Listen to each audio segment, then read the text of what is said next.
So first up today is doing business with KCKPS. I want to thank all of our sponsors listed below. You'll see those there on the slide.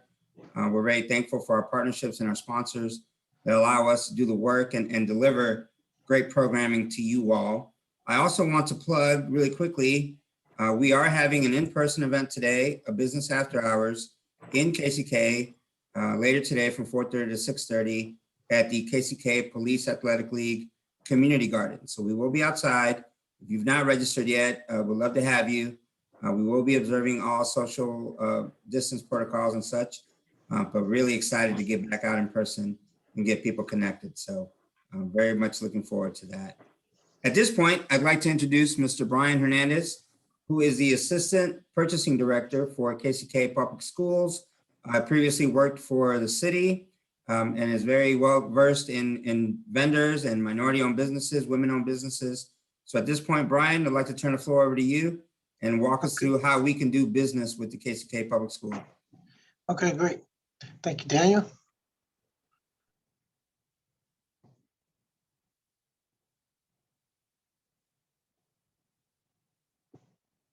Okay, can everybody see my screen? Right here, purchasing. Okay, great. Again, I'm Brian Hernandez, Assistant Director of Purchasing, KCK School District. Been with the district a little over 3 years now, so I'm kind of done navigating my way around here a little bit better. In terms of doing business with us, hopefully we get our business back going in terms of everything that's happened the last year with the pandemic going on. Obviously, PPE products and things of that nature taking precedent over our typical bids that we normally put out. So if you do know businesses that do or sell PPE products, face mask, sanitizer, gloves, things of that nature, please let me know on that. I can send to my boss, Wayne Carell. We're always looking for new vendors for that.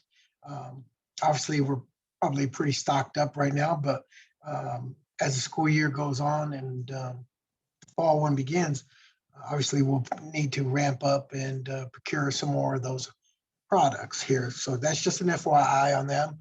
There's no contracts out for those, but we are looking for vendors, continuing looking for vendors who can supply us at a reasonable price, of course, lowest price PPE products. So with that being said, we'll begin here. Sorry. Doing business with Kansas City Public Schools here. Anybody who's not a registered vendor with us should go to our website and register to become a vendor with us. That's kckps.org. And you can set up through our vendor registry portal. It's a new software program, vendor program we began using about a couple of years ago here, where it houses over 7,000, I believe, vendors. The great tool of that is too, it allows us to look for broader vendor database too, in terms of here locally in the Kansas City metropolitan area. So, but we typically like to reach out to folks locally, Wyandotte, whether that be minority, women-owned, non-minority and women-owned as well, in the county guidelines. Vendors interested can email Dee Gooden, which is her email address right here. Dee is our admin who can assist any and all vendors that want to do business with us by sending a W-9. Once she gets that, or you enter your information via the portal, vendor registry portal, you'll get a vendor number that will go into our system, and that will allow us, when we do have bids, it sends it out automatically via the vendor registry. So previously in our website, you would see bids, tabulations, existing contracts, things of that nature, awards. But now with the new website, that has changed a little bit here. It's a great tool we love. And it takes just a few seconds to fill out your general information, your NIGP code, which is what are you selling and providing to the district. We want to know everything you sell or provide Even if you add something down the road, please let us know so that we can get that categorized. So when the opportunity comes up, we may not be aware of that and you may get overlooked. So it's very important as you add scopes of work or services that you make sure you notify each entity of those changes. So like I said in the beginning, with sourcing for vendors, we try to look locally in Wyandotte County, again, via minority and women owned, whether they're certified or not. We would like to keep our roots here and locally and do business with folks that do pay the taxes here. Some of the organizations we partner with, obviously through the KCK Chamber, through Daniel's group, Heartland Black Chamber, Hispanic Chamber, Asian Chamber, Mountain Plains. These are just some of the folks that we partner with in terms of outreaching, attending various events throughout the year. Obviously, past year again, things have been down here. Hopefully when things pick back up, we can get back out and become a presence with each entity and begin sourcing for more vendors via that way, which primarily would be me, myself out there meeting folks like you and hopefully bringing you on board to our vendor database and getting you on board. Some of the types of solicitations that we typically use is invitation for bid or IFB, or request for proposal or RFP. Typically, invitations for bids is, again, when we want to obtain pricing for a good or services that we are going out for bid. Some of the responses are timestamped. Previously, they're timestamped, read aloud, publicly opened, and lowest bid. Obviously, with the pandemic and for the foreseeable future, we take them via email now, and that's via email through the vendor registry portal. We get them that way, or you can email them to myself or Wayne Carell, the director of purchasing. And we still will timestamp them and read them out loud. We do it just like this via Zoom. We invite folks if they want to come on board and do the bid opening, they're more than welcome to. We'll have all the Zoom information in the bid documents, the time and all that good play and all that good stuff. So that you can still participate and see what the numbers are, who bid, and et cetera. And you can ask for a bid tabulation as well. We'll email you that once we have all the numbers in, calculated, and we'll send that out to you if requested, by request. Again, request for proposals, basically evaluated based on committee, predetermined evaluation, which vendor offers the best value. Some of the ones we've done RFPs for is student pictures, wireless point access, access points, adult audit services, demographic services. These are just a few that we've had RFPs on since I've been here. Typically, most of our bids are invitation for bids.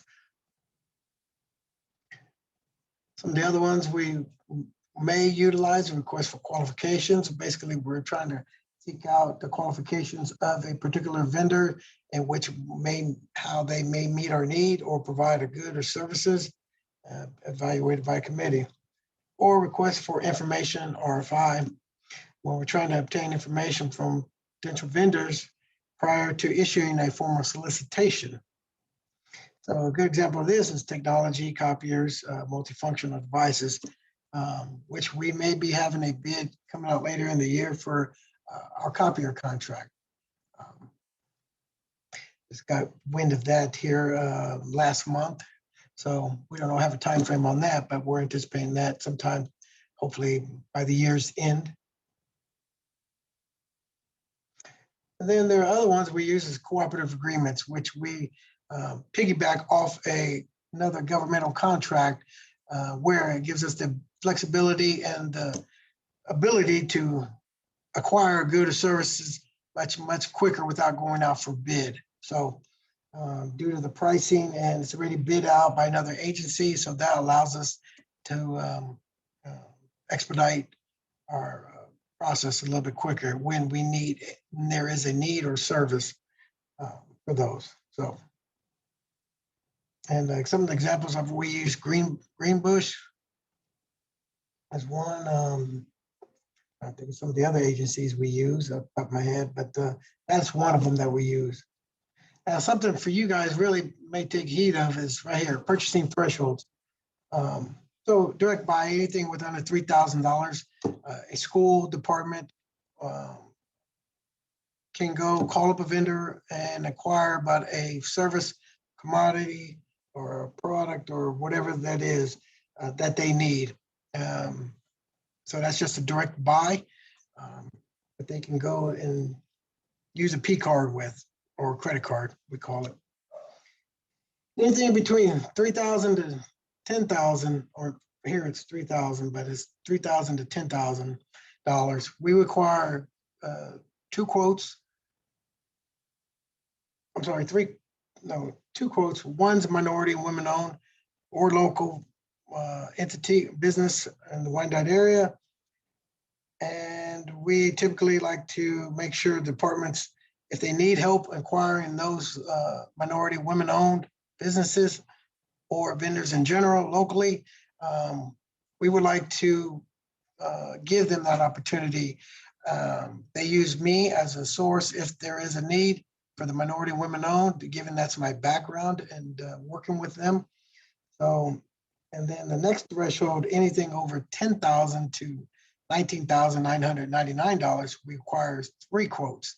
So again, we like one quote to be a minority women-owned business.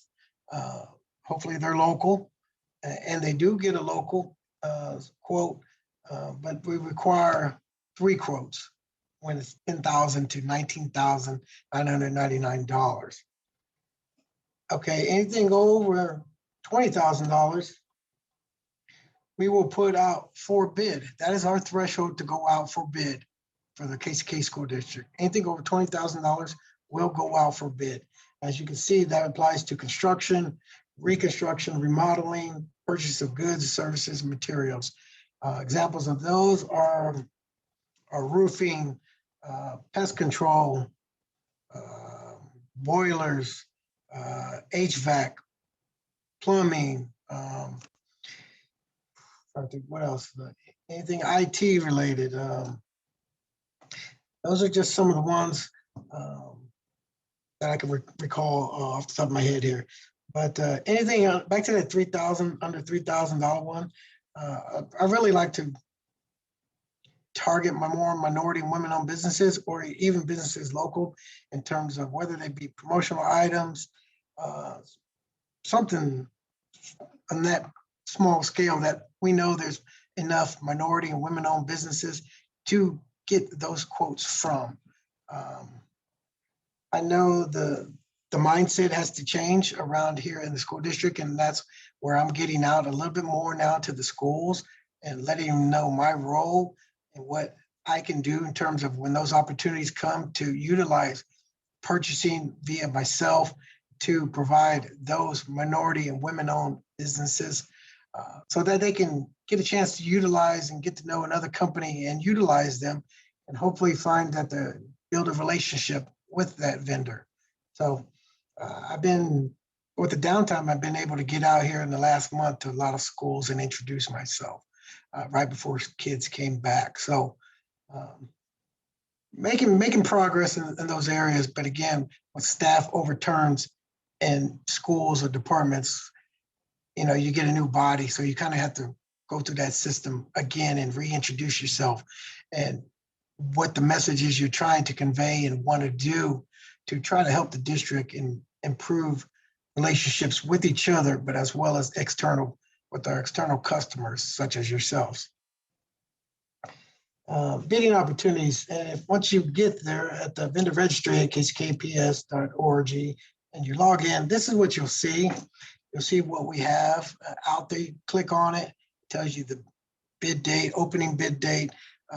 If there's a pre-bid meeting, where the location, the Zoom information, all that good stuff here.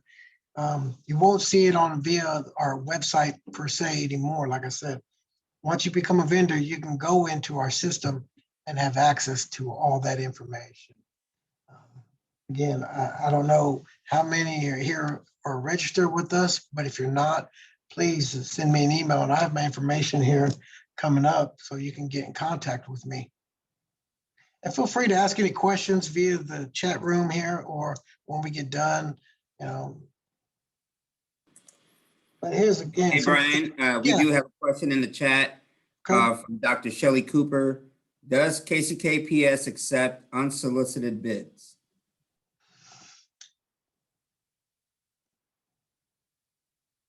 If you're, again, Dr. Cooper, you and I have obviously met many of times and talked many of times. It depends on your service, your good or services, what you're providing. I would recommend that you reach out to those schools via the school treasurer and let them know, one, what you're doing, what you're selling, what you're trying to do, and utilize my name as a, hey, Brian directed us to get about this channel and try to explore new opportunities, if you will. Because we don't know everything that the schools are looking for. They have their own budget, so they can kind of do procuring of, to an extent, on their own, looking for vendors. That's why I've been getting out there and trying to direct them. If you need help with minority women-owned businesses or whatever it is you're looking for, utilize purchasing first so we can provide you with some vendors or some new vendors to try to compete pricing wise. So there's a multitude of silos. Each school is a silo here, basically, that you will have to navigate and knock on the door, if you will, to get in those doors. So yes, Dr. Cooper, by all means, you will have to continue knocking on doors, especially for your services. We can get you in there, and one school likes it, it sets a precedent for the next school, because believe me, oh wow, do you know what Wyandott's got? Do you know what Harmon's got? Well, we want that. Who did they use? And it spreads internally. So I've seen that. Post-award process. So once we've selected a lowest bidder via our bids, this is the next step of the award process. It goes to the school board for recommendation. Once they approve it, it's added to the next school board meeting. Purchasing will present to the school board and review. Upon approval, awardee will receive a notice to proceed from purchasing. It's very important that you wait until the purchase order is generated and you have it in your hand, be it from me or Wayne, before you hand over or do any of your services or provide any goods, because they have been instructed not to do anything without a purchase order, as well as we advise our vendors, you cannot do anything without a purchase order. It just makes sure it covers our end and your end, that we get what we want, the quantity we ordered, and the pricing we agreed upon, and all that good stuff. So make sure when you're doing business with us that you ask for a purchase order, please. As you can see, work cannot begin without it. And our last slide is my information. Feel free to utilize it. Call me, email me anytime. Daniel knows how to get a hold of me. I'd love to get out and meet some of you folks. Hopefully that will happen soon, or we could start welcoming vendors back, or people, public back in here, because right now it's closed in terms of the public here. But again, hopefully we open up sometime here in the future. If you have any questions for me, please feel free to ask again, or ask Daniel. I'd love to get out and meet you guys and find out what we do or what we have here today in terms of our audience and what you're selling, providing, or can do or offer to the district.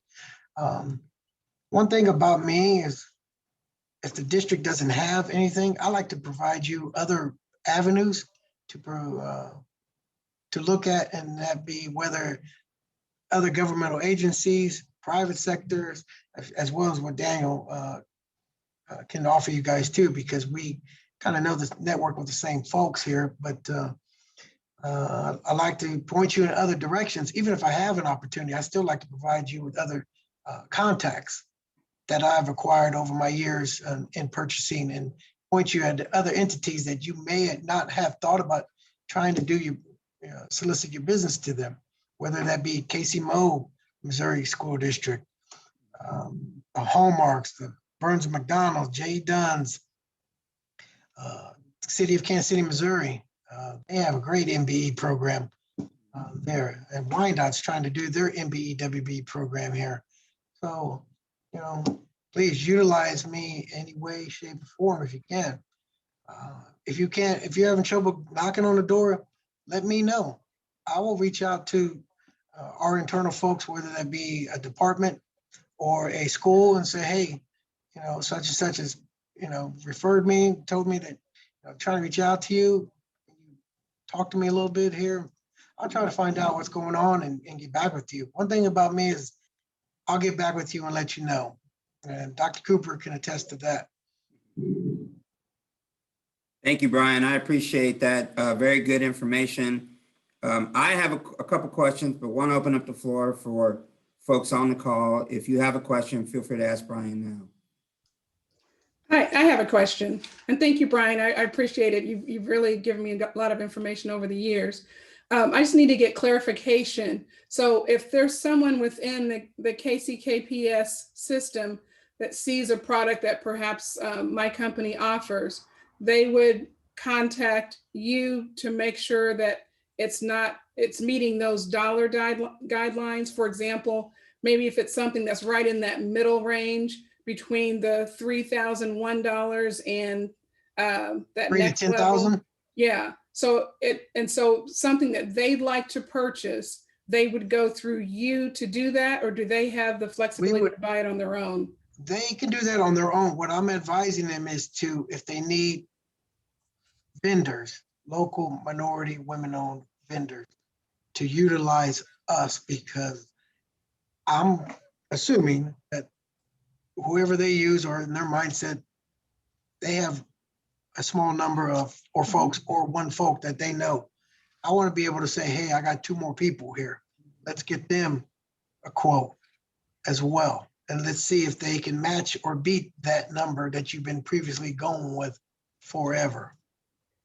Okay, so if it's something that's a distinct product, then if they see a need, but there isn't a bid out there, they have the flexibility to go ahead and make that purchase. Okay. Yes. I just want to be sure. Okay, thank you. I appreciate it. Any other questions from the floor? Yeah, hey, Brian. Oh, go ahead. Go ahead, Jonathan. No, Look ladies at you first, guys Rachel. playing nice. Hey, I'm just hopping on here now, so I am late to the party. But Brian, I wanted to maybe address the RFP process and a question that I think has been brought to the table before, and you may have went over it at the beginning of your presentation. But throughout the RFP process for minority-owned businesses or women-led businesses, usually the RFP process goes with the lowest bidder. Historically, Black-owned and minority-led, as well as women-owned businesses, they don't have the resources or the capital that a lot of these big funders have. Where are we in potentially changing that process? Because I know we are in an era where we have to give power in other places where we maybe traditionally haven't done that. And so where is the school district, knowing that the school district has a lot of buying power and has the ability to purchase things from many different vendors, where are you all in that approach and becoming more equitable so that those that don't have as many resources actually have some skin in this game?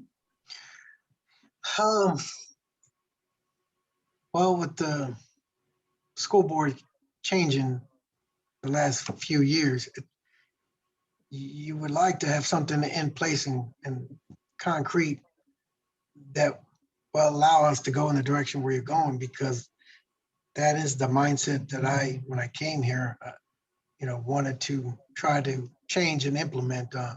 Obviously, we're on our 3rd superintendent since I've been here. So it's a matter of sitting down with folks, but it's a matter of you guys or Daniel, or you guys coming, well, I won't say coming, but joining our board meetings and voicing your opinions in these instances, what you're inquiring about here, because when they hear enough of that, that will address internally back to us to, okay, get the wheels going in terms of changing and making those changes happen, if you will. I kind of got As this session is being recorded, I will just let it be at that. But also I appreciate your honesty. Like I will say, I've watched the school board meetings and seen this was a conversation, and that's why I think I was more or less interested in this presentation. But I think I can work alongside Daniel and some other folks to see if we can figure out some type of, not necessarily just being loud, but also what are some tangible ways. Well, keep in mind too, not just lowest priced on who we go with. We like to make sure that the company can supply it in a time or provide the services, have the manpower, the equipment, the resources too, whether you're minority or women owned. We got to make sure you have all those in place as well. So that is a very, if you can meet all those requirements, whether you're a J. Dunn or a mom and pop shop, that is irrelevant. If you can meet all the requirements and the price, that's the bottom line there. So whether you're providing or a broker or can provide it yourself or whatever the case is, if you can meet all the requirements, that's the bottom line here. Because the school board is going to come back and say, can they meet the bottom line of on time, the product, the services, supply, the manpower, whatever, to do it, whatever the case is. So, but yes, they would like to know, especially if you're local though, that is a flag I would raise and wave up to that, hey, I'm local and that I can provide this and I can do this. And then too, when our bids come up, it's very important that folks bid on our work, because when they come up, and they may not come up again for another few more years. So I always tell folks, make sure you get registered so that you can get the emails, stay in touch with myself so that, hey, I can send the email, hey, Rachel, I got this bid coming up. You know, I know you missed it the last time. I do reach out to folks and let them know.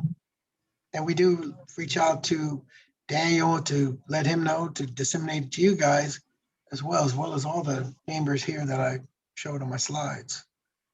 So that we want to be able to be transparent and say, what are we not doing now? We want to make sure the vendor setup is not a problem. We want to make sure you have access to it, and that's now automatically emailed to you of notifications.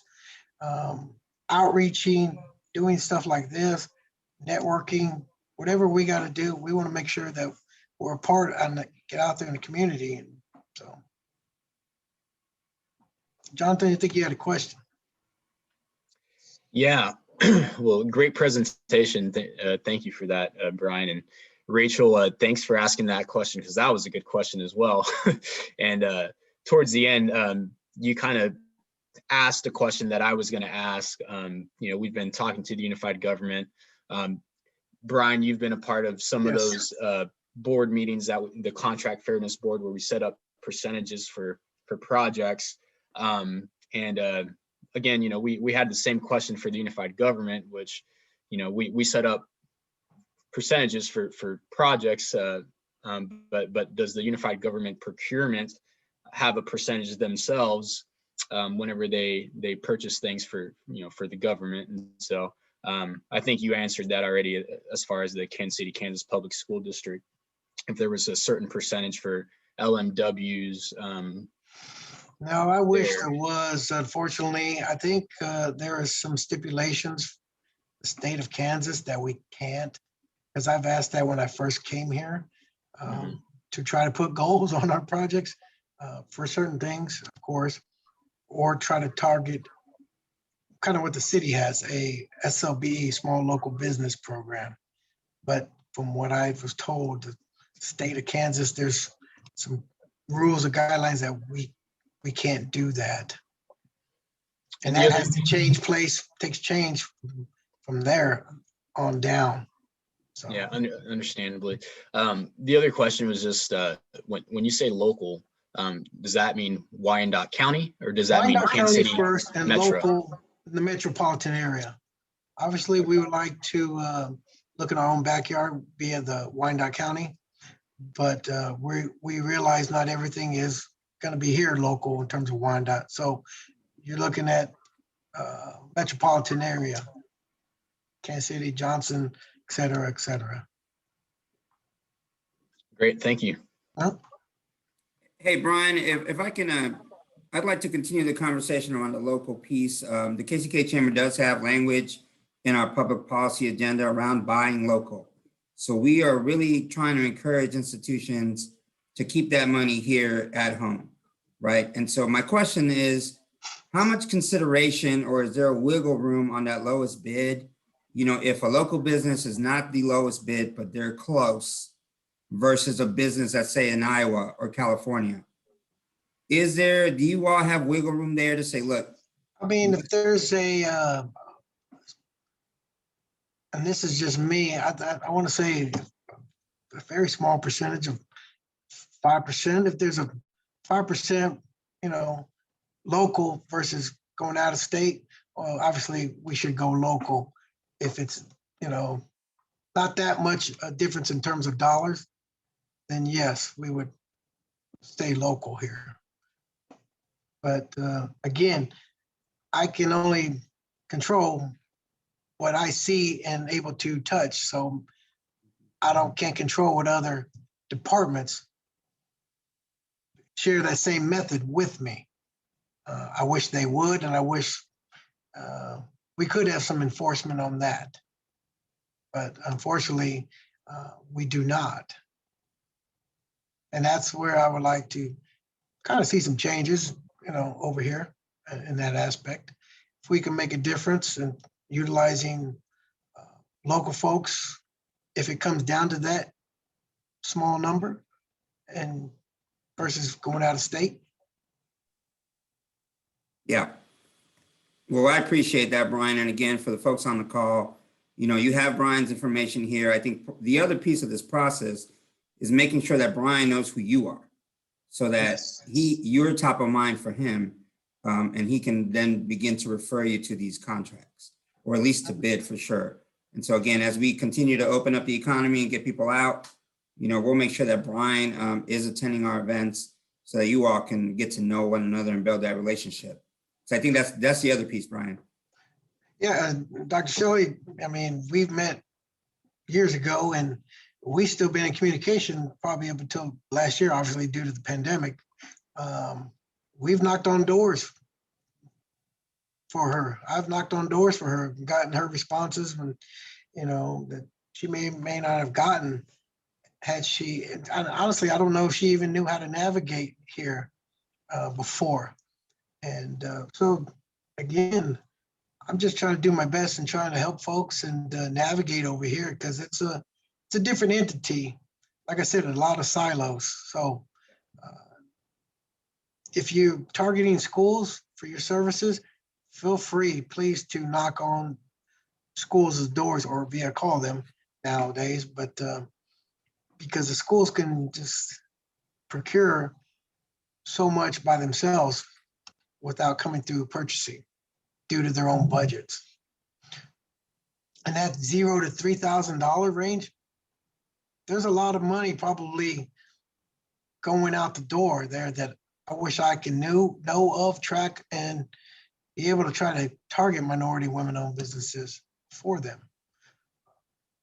Like every year, for example, the previous year up until the pandemic, they would buy T-shirts with their logos on them for back-to-school events, banners, posters, whatever the case is.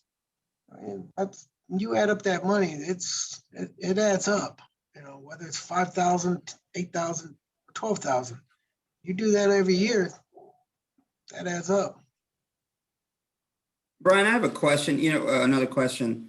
What can the chamber do to assist in these efforts? Because I think what ends up happening in these silos is, the those folks at those different schools are just pressing the easy button, right? Or they've always Yes. gotten a t-shirt from the same person. Yes, And it's a no consideration, no brainer, but maybe we can do more to promote our businesses, our members, to educate those folks. well, that's kind of brings up to something in the future here. I'm planning on working on pending if we open up shop. I like to do like I would say vendor fair, if you will. Invite folks to come and meet some people from our staff, whether what department it is or schools, the treasurers, because those are the people in the front line, school treasurers. So, putting on something here, partnering up, maybe something in the summertime and inviting folks. Hopefully we can invite folks. If not, then we may do a Zoom like this, where you get to meet some KCK staff, whether that be a facilities IT director, the school treasurer, who is the front line in terms of you would target your services to, because they're going to call and source for those vendors on behalf of the principal or vice principal. So, and I know enough to know that they do not know what's out there. So, other than the existing numbers they may have on their Rolodex. So, and we need to break that mold and, reshape their thinking. Appreciate that, Brian. Are there any other questions from the floor? Yeah, I've got, I guess, a quick question. My name is Zach Smith. I'm with Universal Construction. We're a woman-owned business located here in KCK within the boundary of the school district. And I guess my question, so a lot of what we do is very similar. You'd mentioned Jay Dunn a couple times, is similar to what they do, sometimes on a lot smaller projects. But I guess I was wondering if there was any, like, I know with like the last bond issue that you guys did several years ago was primarily really all like awarded to like one contractor. Has there been more, I guess, talks of splitting those things up? Because I know even a few years ago, and I think the reason it maybe slipped this way is because it wasn't originally in the bond language, but there was like a central kitchen project that you did that was spit Yes. out separately. Yes, I was just curious if there was going to if be there's something any like more that, projects, that yeah, would like be, that. that would kinda be split. farmed out separately, probably. Yeah. That just happened to work out that way at that time. I came on board right when that was happening. Mhm. So I just didn't know if there was any more, I guess, discussion, I guess, as I far am as not aware splitting of up those anything work. like that right now. Yeah. Okay. If anything comes out, facilities will let us know Okay. on that aspect. Yeah, Okay. it's kind of, I wish I could tell, here's a forecast of what projects. I can tell you that we do roofing every year. Mhm. We just put out mowing. Facilities just has the most in terms of construction related, if you will. Right. Yeah. Okay. All right. Thank you, Brian. But if you're not a vendor, I recommend you do. And then again, I don't know what's your specialty in terms of construction. What are you a GC or are you Yes. Great. Yeah. Exactly. GC? Yeah, GC and Yeah. CM. Yeah. Uh-huh. Yeah, so then those projects, like the central kitchen is Right. Something like that would be Far what and we're few. looking for, kind of. yeah, Yeah. far and Yeah. few for that. I can say that. Yeah. Okay.